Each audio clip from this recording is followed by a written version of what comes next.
তো সবার প্রথম হচ্ছে আমি ভিএফডিটা রিসেট দেব। আমি পি 0010-তে ঢুকবো, এখান থেকে হচ্ছে এটাকে 30 করে দেব। তারপর P0970-তে ঢুকবো, এখানে 21 করে দিব। আর এই তো রিসেট নিয়ে নিল। তো এখন হচ্ছে আমি P304-এ যাবো, এটা 0304। এখানে হচ্ছে মূলত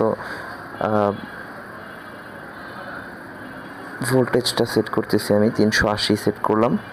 305-এ হচ্ছে আমি এটা কারেন্টটা সেট করব, যেটা 1. কত এখানে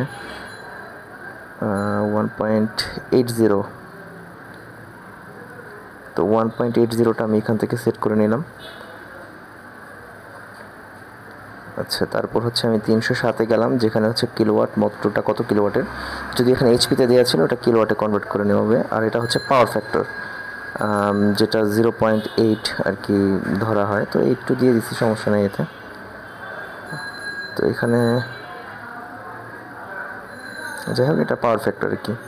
তো এখানে সেট করলাম। এবার 310-এ হচ্ছে আমি 50 হার্জের এটা মোটর, এটা সেট করাই ছিল খুব সম্ভবত। এবার আমি সেভ করে নেব, এম জোরে প্রেস করে রাখবো, এই সেট হয়ে গেল। চালু করলাম, এই যে মোটর চালু করবো, এটা 5 হার্জে এখন মোটর চলতেছে। আমি এখন হার্জ বাড়াবো, এই যে স্পিড বাড়তেছে।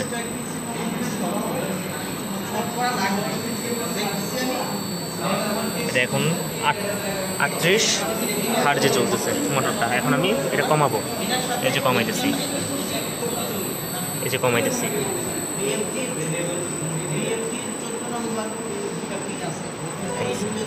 এই হচ্ছে আমার ভিএফডি।